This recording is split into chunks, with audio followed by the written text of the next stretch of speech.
Дунав. Реката, която прекосява почти цяла Европа, ни довежда до България.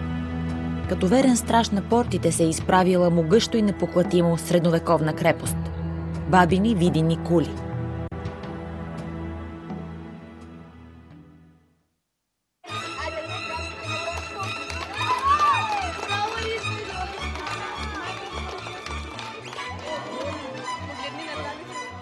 Крепостта е истинска атракция за туристите. Ежедневието на Баба Вида е изпълнено с детски смях, игри, музика и вълнуващи възгласи, шума на реката и щракането на фотоапаратите. Тук ни посрещат лятна театрална сцена, музей, оръжейна сбирка, зала за стрелба с древни оръжия, малки работилници на местни занаятчи, златари, иконописци, дърворезбари. Крепостта е културен паметник с национално значение.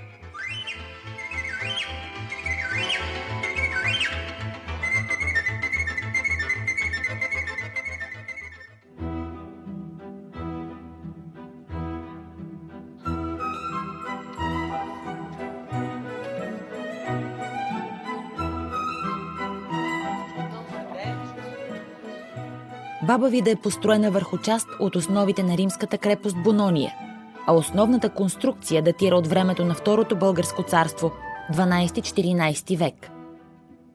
Крепостта е била естествен декор в много български и чуждестранни филми. Вината, които се произвеждат в района, са истинско предизвикателство за ценителите. Шардоне, мерло, каберне, бели и червени вина изкушават от първата глътка. Има и дегустационна зала, разположена в една от кулите.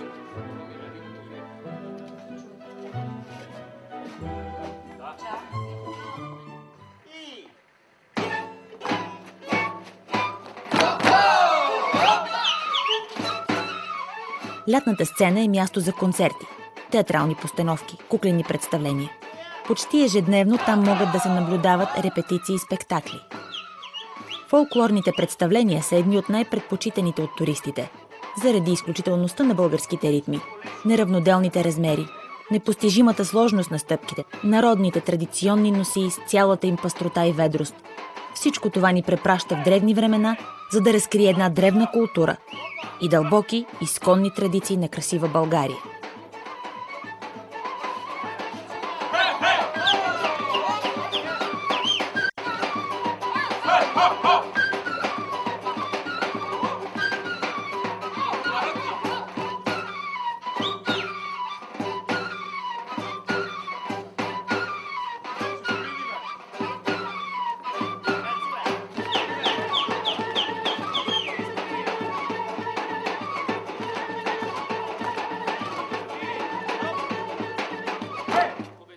Място, където спряхме.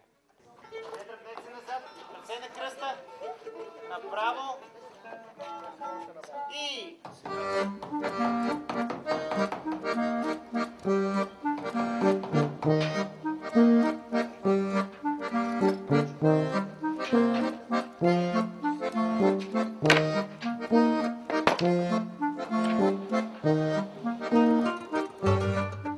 Занаятчийските работилници в крепостта, където работата на бижутери, дърворезбари и иконописци от града може да бъде наблюдавана наживо, са гостоприемни и уютни. Можеш да поседнеш, да погледаш, или сам да се включиш и да изпробваш сръчностите и талантите си, и да си тръгнеш направено от теб бижу или икона.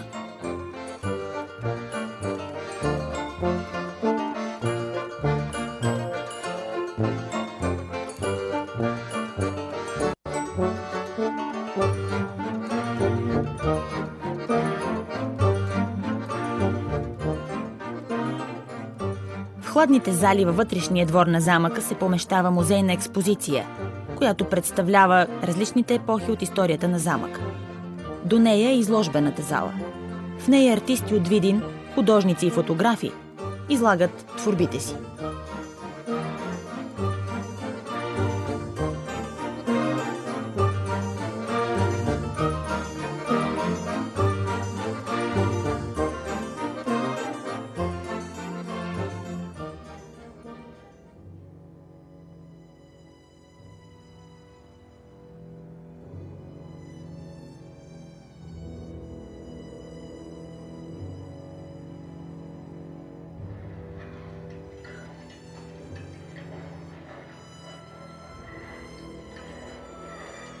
Едно от любимите места на децата туристи са зловещите подземия на затвора, където витаят страховитите сенки на отдавна изчезнали зад масивната врата затворници.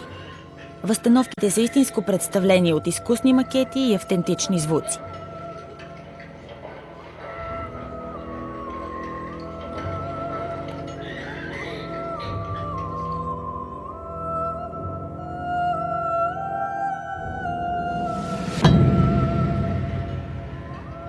Но ако наистина искате да се почувствате като средновековен болярин или войн, може да се разходите из кулите на баба Вида с оригинален костюм или да се научите да стреляте с лък.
Музеят, оръжейната сбирка, залите и подземията, кулите и бойниците ни връщат в спомени за прочетени романи, за приключения и битки, разгроми и победи, барут и дим, каляски и ковчежета с злато, конници и любов между синове и дъщери от враждуващи царства.